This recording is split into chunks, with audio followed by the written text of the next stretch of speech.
Meus queridos irmãos, minhas queridas irmãs, uma grande alegria estarmos juntos. Aqui quem fala é o Padre Paulo Ricardo, começando mais uma vez o nosso programa Testemunho de Fé. Quero acolher você e convidar para nos próximos minutos nós refletirmos a respeito da Palavra de Deus que Deus nos propõe neste domingo. Nesse domingo nós vamos celebrar o 24º domingo do tempo comum.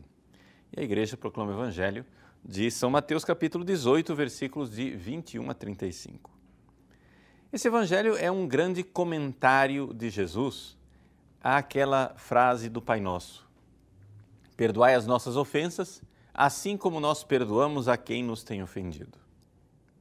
Jesus está ensinando aos seus apóstolos como é que deve se comportar um cristão na igreja. É o famoso discurso eclesiástico de Jesus, ou seja, um discurso em que Jesus ensina a igreja a ser igreja. E ele vai falar do perdão. Claro, porque se existe alguma coisa que nos impede de ser plenamente igreja, ou ser plenamente corpo de Cristo, é o pecado. Por quê? Porque o pecado nos separa de Deus. Por isso nós precisamos nos livrar deste impedimento, desta falta de união com o corpo de Cristo em plenitude, o amor de Cristo que nos une. Quantas e quantas vezes nós dizemos, não é, na missa, na liturgia da igreja, o amor de Cristo nos uniu. Assim, nós precisamos aqui estar unidos a Cristo, longe do pecado. E para isso precisamos do perdão. Perdoai-nos as nossas ofensas, como nós perdoamos a quem nos tem ofendido.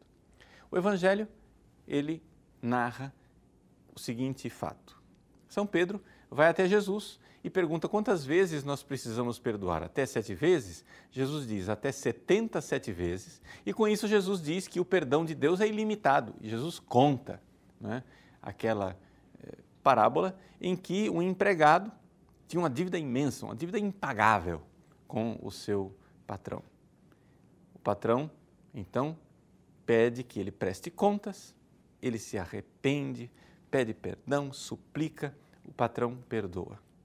Mas logo em seguida, este empregado, sem nenhuma compaixão, ingrato, sem lembrar do grande perdão que ele recebeu do seu patrão, pega um colega pela garganta, começa a sufocá-lo cruelmente e o obriga a pagar aquilo que é uma pequenina dívida.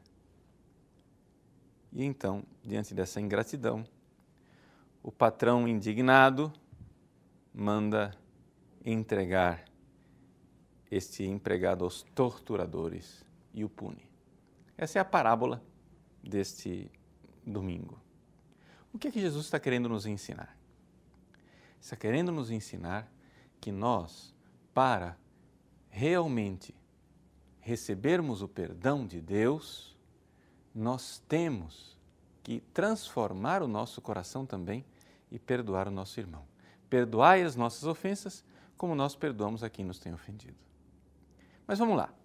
Vamos, antes de tudo, entender que existe no mundo atual um grande impedimento, uma grande dificuldade de as pessoas receberem esse perdão de Deus e darem o perdão aos outros. A gente não consegue viver esse evangelho sendo perdoado por Deus e perdoando os outros.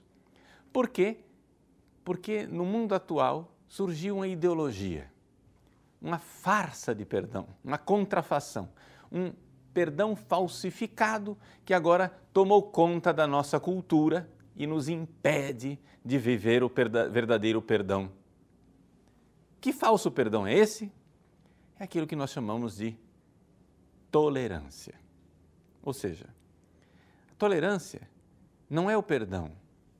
A tolerância é a brincadeirinha de dizer, não era pecado, não é problema, tem nada a ver. Não, você simplesmente tem que aceitar o outro como ele é. Ali não existe verdadeiro perdão. Para que você entenda por que é que isso é um falso perdão, por que é que isso é um falso remédio, eu vou fazer uma comparação. Você imagine que você tem uma doença muito grave, sei lá, um câncer. Você vai ao médico, o médico faz o diagnóstico e, puxa vida, só de receber aquele diagnóstico, aquilo já é uma coisa bastante doída, você receber um diagnóstico de câncer. E aí o médico diz, mas veja, não se desespere, o seu câncer tem cura. Ele ainda está num estágio que nós podemos curar, mas a cura vai ser bastante trabalhosa. Nós vamos precisar fazer uma cirurgia, primeira coisa, depois dessa cirurgia vai precisar de quimioterapia, depois de quimioterapia vai precisar de radioterapia e depois, quando terminar todo esse processo longo, doloroso e difícil, você vai precisar fazer uma recuperação, uma fisioterapia para recuperar seus movimentos, para novamente conseguir viver a sua vida normal. Então vai ser um longo processo, vai ser doloroso, vai ser difícil, mas não se preocupe, vai ter cura, você vai poder viver longos anos. Você fica chocado com aquele diagnóstico e mais chocado ainda com a terapia dolorosa. Aí você procura uma segunda opinião. Procura um outro médico. E o médico, ao invés de dizer para você com clareza o que você tem, ele é um charlatão. Ele é um falso médico. Ele vai e diz, não precisa de nada disso. Você está sentindo esse mal-estar, mas não é câncer coisa nenhuma. Você toma essa pílulazinha aqui, ele não diz para você, mas é uma pílula de morfina, para que você não sinta as dores, e você vai ver que vai passar tudo.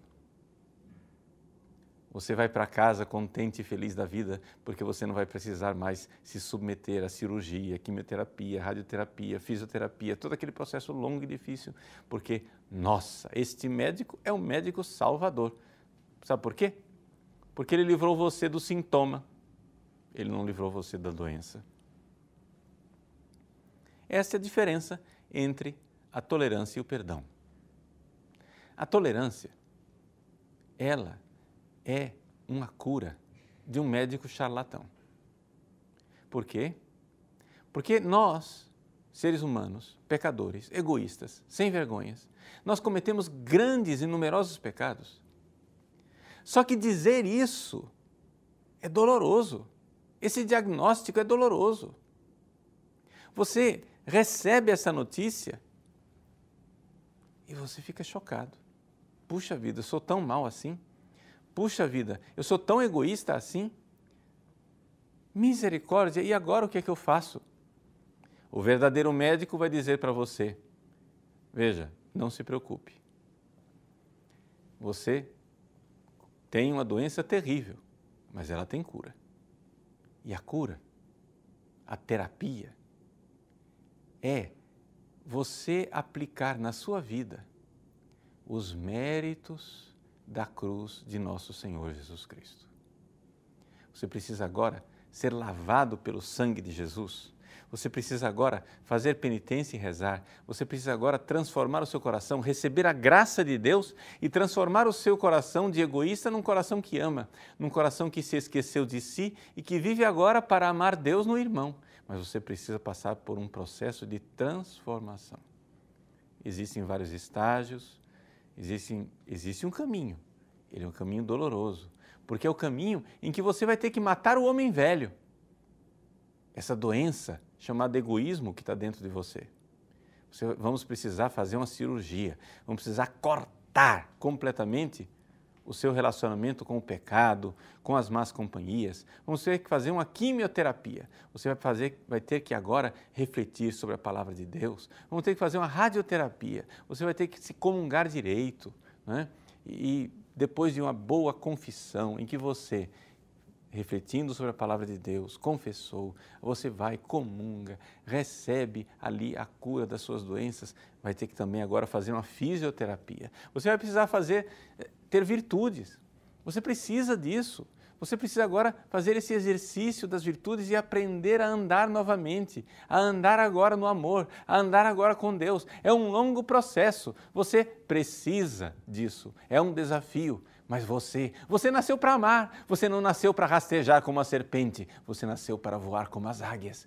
Pare de se rastejar, você nasceu para amar. É isto que o bom médico diz a você. O bom médico diz a você, deixe a sua vida de pecado. Deixe aqui estas correntes e voe amando. É difícil. Aprendendo a amar, a gente cai às vezes. Mas não desanime. Bate a poeira, levanta. Vamos. Você foi feito para amar. Essa é a cura do cristianismo. Essa é a cura de Jesus. Essa é a cura do perdão dos pecados. Perdoai as nossas ofensas. E como você vai ter que passar por este longo processo de mudança de coração, você também vai ser capaz de perdoar a quem nos tem ofendido. Mas se você não quer passar por isso, você procura e encontra fácil, tá? Desculpa, mas infelizmente médico charlatão tem muito.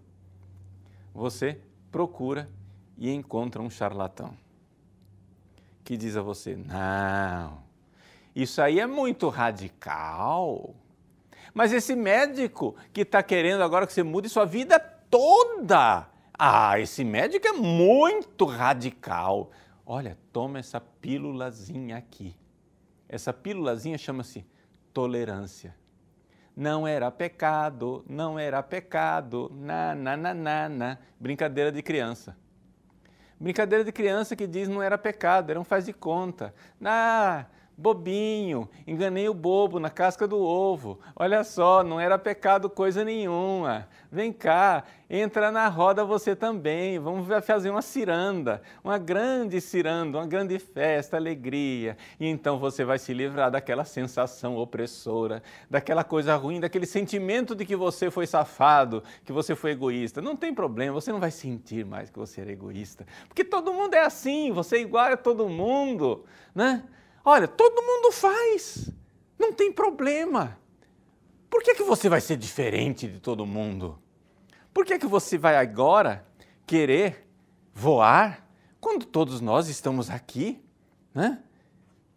As cobras estão todas bonitinhas aqui no chão se arrastando juntas. Só você quer ser diferente, quer voar. Mas que tolo, que idiota que você é.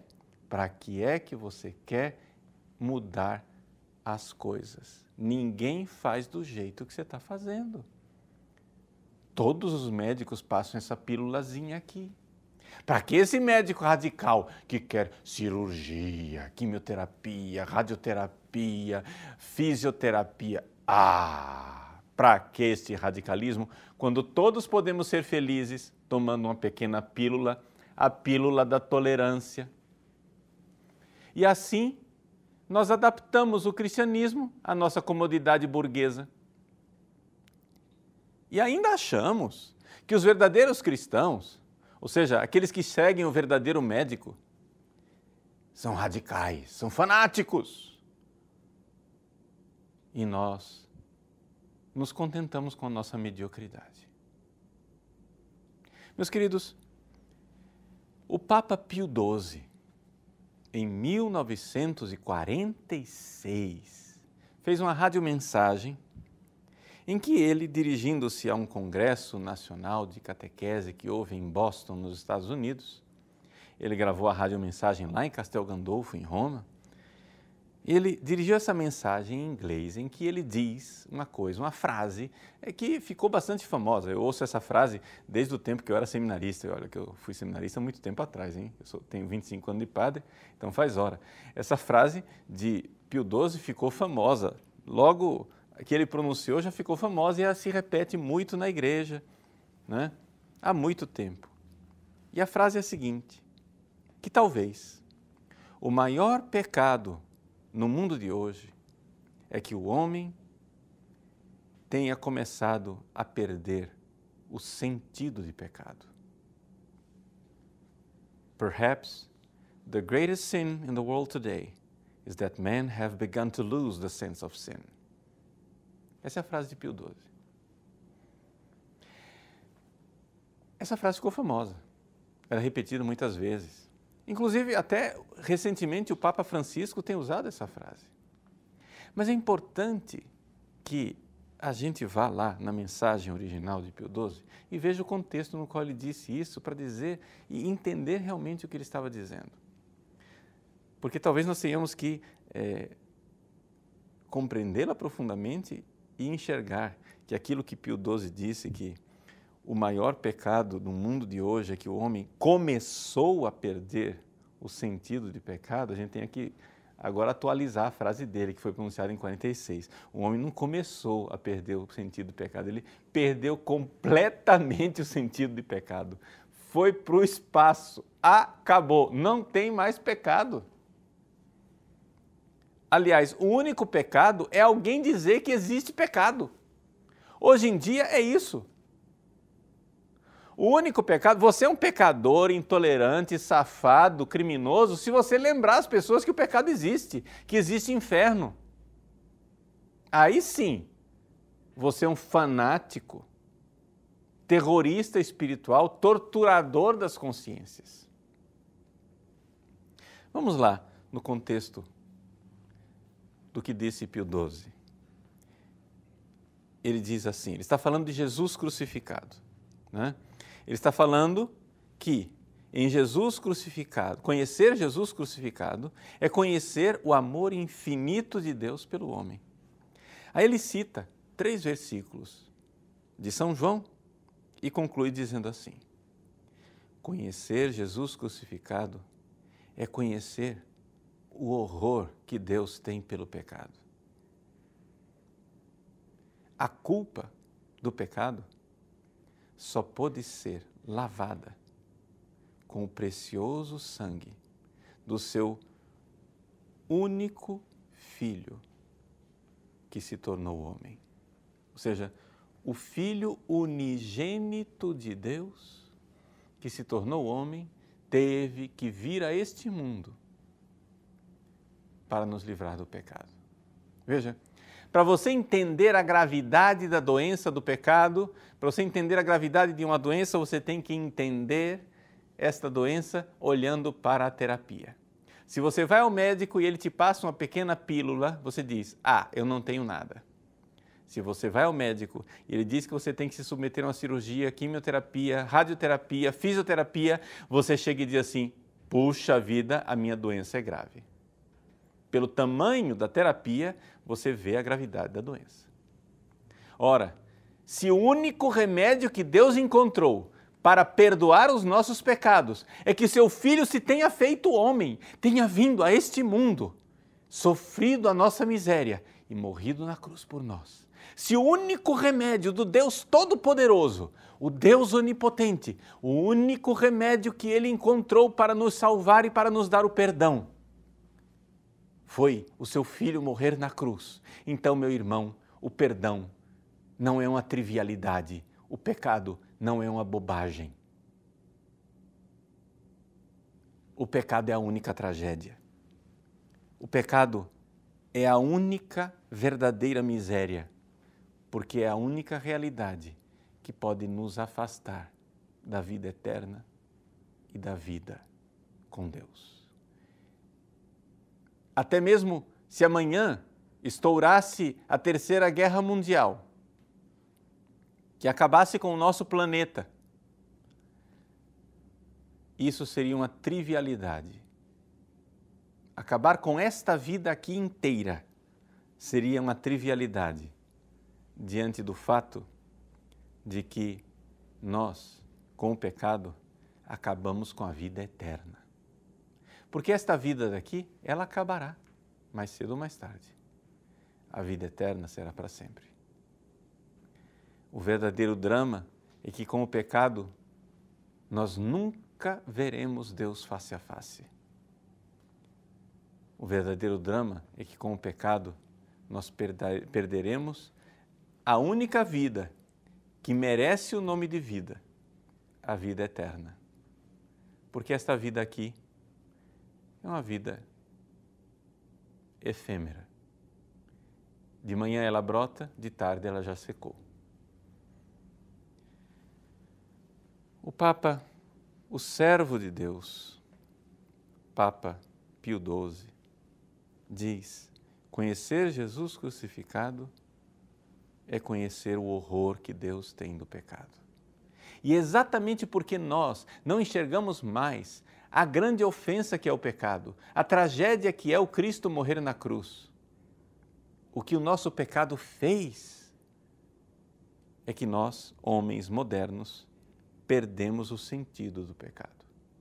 Veja como a frase agora ficou mais profunda e adquiriu um novo sentido. Talvez o maior pecado do mundo atual é que o homem tenha começado a perder o sentido de pecado. Nós não sabemos. O pecado agora é uma trivialidade. Não, o pecado não é uma trivialidade. O servo ingrato da parábola que Jesus contou peca exatamente por isto, porque ele foi perdoado de uma fortuna que ele devia.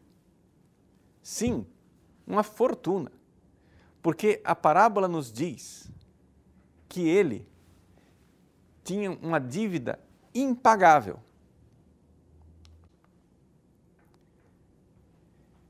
Vejam, a dívida que ele tem com o patrão é um negócio incomensurável. Pra você ter ideia, um talento, não é? O texto grego original diz que esse empregado devia uma miríade de talentos. Isso quer dizer um negócio incalculável. Por quê? Porque um talento são 30 quilos de ouro. Para você entender 30 quilos de ouro, nós estamos falando de 4 milhões de reais. Agora ele devia uma miríade de 4 milhões de reais. Quer dizer, ele devia uns 40 bilhões para o patrão dele. Se a gente for calcular uma miríade como um número exato, ele devia 40 bilhões para o patrão dele. E ele não quis perdoar a dívida do carinha lá, que devia 100 denários. Um denário, quer dizer, o salário de um trabalhador por dia. Calculando um salário mínimo atual, a dívida do companheiro dele era 3 mil reais. Ele recebeu um perdão. Sabe qual é o problema desse empregado da parábola? É que ele acha que o perdão que o patrão deu a ele é uma trivialidade. Não foi nada, não custou nada ao patrão perdoar para mim 40 bilhões de reais. Então, ele não faz ideia. Ou seja, ele perdeu a noção do pecado, como diz Pio XII. Ele perdeu a noção do tamanho do perdão. Meu irmão, o perdão do teu pecado custou o sangue de Deus, que é muito mais do que 40 bilhões de reais. E você acha que vai resolver com a cantiga de criança, dizendo, não era pecado, na, enganei o bobo na casca do ovo, vamos lá, faz ciranda. Existe algo de muito errado nessa sociedade da tolerância. Meus irmãos, vamos lá, vamos fazer a nossa cirurgia, nossa quimioterapia, nossa radioterapia, nossa fisioterapia.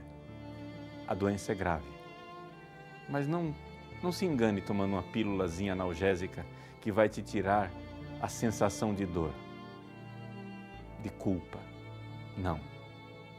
A sensação de dor e de culpa é muito boa, é um alerta do seu organismo espiritual dizendo, você está mal, muda de vida, corta este membro podre, faz uma cirurgia, faz uma quimioterapia e mata o resto das células cancerosas que estão espalhadas por aí. E vamos aprender a andar de novo, nos livrar do egoísmo. Você não foi feito para rastejar como as serpentes. Eu sei que está na moda rastejar como serpente, mas você foi feito para amar, para voar como as águias, para ser um grande santo. Deus abençoe você. Em nome do Pai, e do Filho, e do Espírito Santo. Amém.